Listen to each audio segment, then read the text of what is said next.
അലീനയുടെ ഇന്നത്തെ അധ്യായം തുടങ്ങുകയാണ്. എല്ലാവർക്കും സപ്പോർട്ട് തരുമല്ലോ.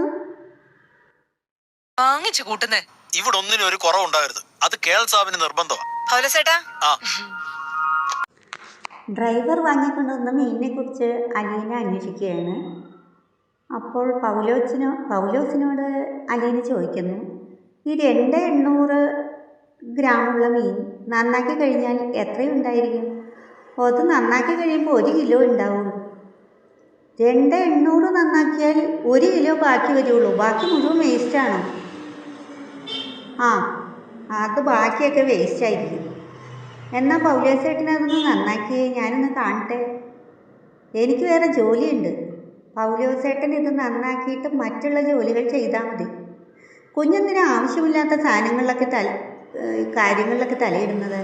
അതൊക്കെ എന്തിനാണ് തൊട്ടു നോക്കുന്നത്? എൻ്റെ അടുക്കളയിലിരിക്കുന്ന കാര്യങ്ങൾ എന്തിനാണ് തൊടുന്നത്? പൗലോസേട്ടൻ്റെ അടുക്കള എന്ന് പറയാൻ പൗലോസേട്ടൻ വീട്ടിൽ നിന്ന് കൊണ്ടുവന്നതാണോ? ഇവിടുത്തെ കേണൽ തൊടണ്ടെന്ന് പറഞ്ഞാലും ഞാൻ തൊടും. അപ്പം അതുകൊണ്ട് ഞാൻ പറയുന്നത് അങ്ങോട്ട് കേട്ടാൽ മതി എന്ന് പറഞ്ഞ് പൗലോസിനെ കൊണ്ട് അലീന മീൻ നന്നാക്കിക്കുന്നു. പൗലോസ് വാലും തലയും കയറ്റി വെച്ച് നന്നായി മുറിച്ച് കളയുന്നു. അപ്പോൾ ഇതൊക്കെ കളയാനാണോ? ഇതൊന്നും ഇവിടെ എടുക്കില്ല. ഇവിടുത്തെ സാബിന് അതൊന്നും ഇഷ്ടമല്ല. ബാക്കി വന്ന സാധനങ്ങളും ഫ്രിഡ്ജിലിരുന്ന ഭക്ഷണങ്ങളും എല്ലാം ജോലിക്കാരിക്ക് പൗലോസ് കൊടുത്തയക്കുന്നു. അത് കണ്ട് അലീന നോക്കി നിൽക്കുന്നു. അതിനെക്കുറിച്ച് ചോദിച്ചപ്പോൾ ഇവിടെ സാബിന് പഴയ ഭക്ഷണങ്ങളൊന്നും ഇഷ്ടമല്ല, തലേന്ന് വാങ്ങിച്ച സാധനങ്ങളൊന്നും ഇവിടെ ഉപയോഗിക്കാറില്ല എന്ന് പൗലോസ് ധാർഷ്ട്യത്തോടെ പറയുന്നു. കുഞ്ഞ് വേണ്ടാത്ത കാര്യത്തിലൊന്നും ഇടപെടണ്ടെന്ന് പൗലോസേട്ടൻ വീണ്ടും പറയുകയാണ്. ഇവിടുത്തെ കേണൽ സാബിന് എന്തെങ്കിലും പരാതി ഉണ്ടോയെന്ന് ഞാൻ നോക്കിയാൽ പോരെ?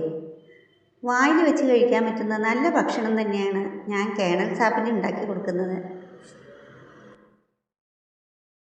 അതൊക്കെ ഉണ്ടായിക്കോട്ടെ, ഒരാള് കഴിക്കുന്നതിന് ഒരു ലിമിറ്റ് ഇല്ലേ വല്യപ്പച്ച? ഇത്രയും കാലമായിട്ട് വെച്ചു വിളമ്പി കൊടുക്കുന്ന പാചകക്കാരന് അറിഞ്ഞൂടെ അതിന്റെ അളവ്? ഞാൻ പറഞ്ഞതേ ഉള്ളൂ, നിന്റെ നിലപാടുകൾ നിനക്ക് ശരിയാണെന്ന് തോന്നുന്നെങ്കിൽ അങ്ങനെ ആയിക്കോ. എവിടെ നിന്ന് കുറ്റിയും പറിച്ചു വന്ന സാധനം? നമ്മൾ വിചാരിച്ച പോലെയൊന്നും അല്ലെന്നേ.